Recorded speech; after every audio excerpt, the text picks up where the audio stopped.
Hi, I'm Zanda from Zanda Panda Specialty Bakeware, and I'm going to show you a new technique for making two-tone chocolate cake toppers with either the Kaleidoscope heart or the Kaleidoscope butterfly. Very stunning, very, very easy. The reason I'm so excited is that I've come up with a new technique. Normally you can do anything in these molds by either painting, pressing, or pouring.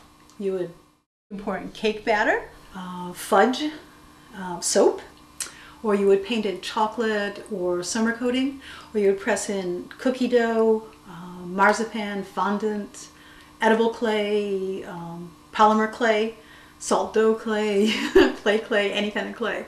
I guess I'm going to call the new technique, the fourth technique, pulling, because you're going to be using a spatula at about a 45-degree angle across the surface of the mold with one color, and then adding a second color to the base, giving it a really stunning two-tone effect. And the reason you can do it with these molds is because the back is totally flat and the base is thick, but it's very, very flexible.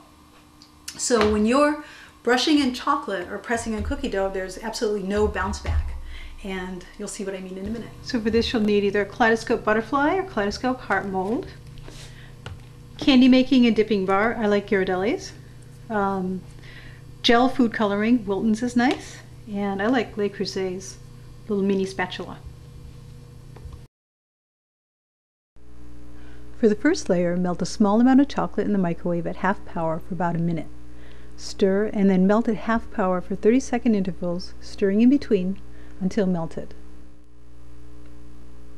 Be sure to use gel food coloring when coloring your chocolate. So you're basically pressing it in. And it doesn't matter how messy it looks now, because when you take, after you've pressed it in, you just scrape it.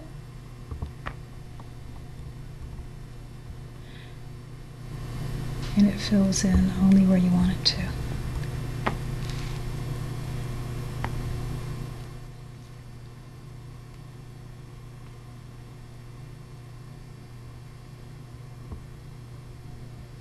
And when it starts to do this, it's hardening a little bit.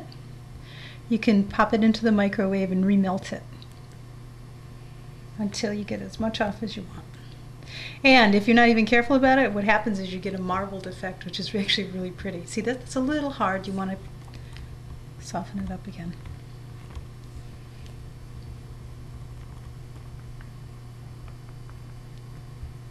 So let me pop this in the microwave and we'll finish the rest of them up. So once you've filled all the slices, chill it for a bit until it solidifies, and then you'll be ready for the next layer. So now that our first layer is done, we can add our base color.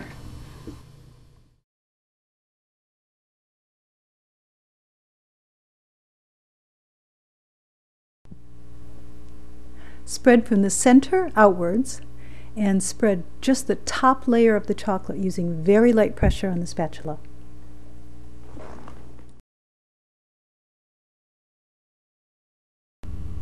So once again, for this layer, think about rolling just the top layer of the chocolate with the spatula, and then gently push it into the edges of the pan.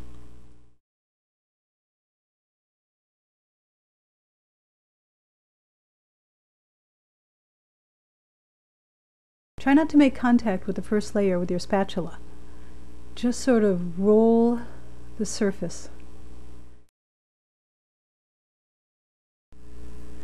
When you've smoothed out this layer, chill, and then you'll be ready to demold.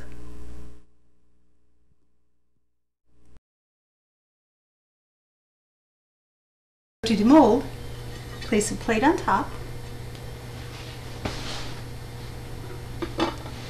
flip them together, and then peel the mold from the chocolate.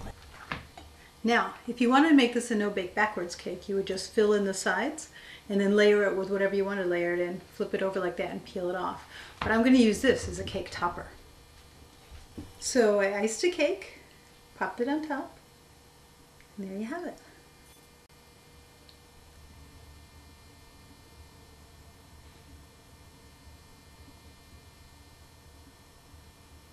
So that's how easy it is. Thanks for watching.